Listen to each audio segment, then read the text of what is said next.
ಏನಿಲ್ಲ, ಇವಾಗಿದು ಮಾಡಿರೋದು ಚೆನ್ನಾಗೇ ಆಗಿದೆ. ಏನಕ್ಕೆ ನಾವು ಮಿಡಲ್ ಕ್ಲಾಸ್ ಫ್ಯಾಮಿಲಿಯಿಂದ ಬಂದಿರೋದ್ರಿಂದ ನಮ್ಗೆ ಹೆಂಗಾಗತ್ತೆ ಅಂದ್ರೆ ಆದಷ್ಟು ನಾವು ಚೀಪ್ ಪ್ರೈಸ್ ಅಲ್ಲೇ ಹೋಗ್ತಾ ಇರ್ತೀವಿ. ಸೊ ಇವಾಗ ನಿಮ್ GST ಕಡಿಮೆ ಆಗಿರೋದ್ರಿಂದ ಸೊ ನಾನು ಗೌರ್ಮೆಂಟ್ಗೆ ಥ್ಯಾಂಕ್ಸ್ ಹೇಳ್ಬೇಕು. ಅಟ್ಲೀಸ್ಟ್ ನಮ್ ಚೀಪ್ ಇರೋ ಬಟ್ಟೆನಾರ ಸಿಗ್ತಾ ಇದೆ. ಇವಾಗ ನಾನು ಒಂದ್ ಮಗುಗ್ ತಗೊಳ್ತಾ ಇರೋದನ್ನ ಅದೇ ರೇಟಲ್ಲಿ 2 ಮಗುಗ್ ನಾನು ಪರ್ಚೇಸ್ ಮಾಡ್ತೀನಿ. ಸೊ ಇದು ಒಂಥರ ಗೌರ್ಮೆಂಟ್ ಥ್ಯಾಂಕ್ಸ್ ಹೇಳ್ಬೋದು. ಹೆಂಗಿದೆ, ಕ್ವಾಂಟಿಟಿ ಚೆನ್ನಾಗಿರ್ತಿತ್ತು, ಬಟ್ GST ಅದು ಇದು ಅನ್ಕೊಂಡು ನನ್ಗೆ ಈಗ 2,000 ತಗೊಳ್ಳೋ ಬಟ್ಟೆನೆ 4,000 ಈ ತರ ಹೋಗ್ತಾ ಇತ್ತು.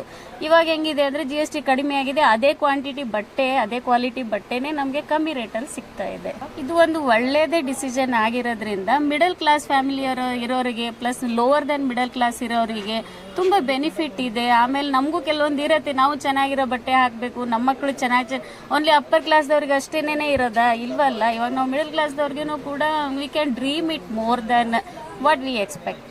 ಅದೇ ಒಂದು ನಾನು ಗೌರ್ಮೆಂಟ್ಗೆ ಥ್ಯಾಂಕ್ಸ್. ಏನಿಲ್ಲ, ಇವಾಗಿದು ಮಾಡಿರೋದು ಚೆನ್ನಾಗೇ ಆಗಿದೆ. ಏನಕ್ಕೆ ನಾವು ಮಿಡಲ್ ಕ್ಲಾಸ್ ಫ್ಯಾಮಿಲಿಯಿಂದ ಬಂದಿರೋದ್ರಿಂದ ನಮ್ಗೆ ಹೆಂಗಾಗತ್ತೆ ಅಂದ್ರೆ ಆದಷ್ಟು ನಾವು ಚೀಪ್ ಪ್ರೈಸ್ ಅಲ್ಲೇ ಹೋಗ್ತಾ ಇರ್ತೀವಿ. ಸೊ ಇವಾಗ ನಿಮ್ GST ಕಡಿಮೆ ಆಗಿರೋದ್ರಿಂದ ಸೊ ನಾನು ಗೌರ್ಮೆಂಟ್ಗೆ ಥ್ಯಾಂಕ್ಸ್ ಹೇಳ್ಬೇಕು. ಅಟ್ಲೀಸ್ಟ್ ನಮ್ ಚೀಪ್ ಇರೋ ಬಟ್ಟೆನಾರ ಸಿಗ್ತಾ ಇದೆ. ಇವಾಗ ನಾನು ಒಂದ್ ಮಗುಗ್ ತಗೊಳ್ತಾ ಇರೋದನ್ನ ಅದೇ ರೇಟಲ್ಲಿ 2 ಮಗುಗ್ ನಾನು ಪರ್ಚೇಸ್ ಮಾಡ್ತೀನಿ.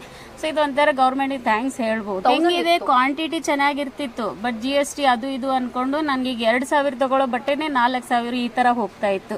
ಇವಾಗ ಹೆಂಗಿದೆ ಅಂದ್ರೆ GST ಕಡಿಮೆ ಆಗಿದೆ, ಅದೇ ಕ್ವಾಂಟಿಟಿ ಬಟ್ಟೆ ಅದೇ ಕ್ವಾಲಿಟಿ ಬಟ್ಟೆನೆ ನಮ್ಗೆ ಕಮ್ಮಿ ರೇಟಲ್ಲಿ ಸಿಗ್ತಾ ಇದೆ. ಇದು ಒಂದು ಒಳ್ಳೇದೇ ಡಿಸಿಷನ್ ಆಗಿರೋದ್ರಿಂದ ಮಿಡಲ್ ಕ್ಲಾಸ್ ಫ್ಯಾಮಿಲಿ ಇರೋರಿಗೆ plus lower Dhan middle class ಇರೋರಿಗೆ ತುಂಬಾ ಬೆನಿಫಿಟ್ ಇದೆ. ಆಮೇಲೆ ನಮಗೂ ಕೆಲವೊಂದು ಇರತ್ತೆ, ನಾವು ಚೆನ್ನಾಗಿರೋ ಬಟ್ಟೆ ಹಾಕ್ಬೇಕು, ನಮ್ಮ ಮಕ್ಕಳು ಚೆನ್ನಾಗಿ ಓನ್ಲಿ ಅಪ್ಪರ್ ಕ್ಲಾಸ್ದವ್ರಿಗೆ ಅಷ್ಟೇನೆ ಇರೋದಾ? ಇಲ್ವಲ್ಲ. ಇವಾಗ ನಾವು ಮಿಡಲ್ ಕ್ಲಾಸ್ದವ್ರಿಗೂ ಕೂಡ we can dream it more than what we expect.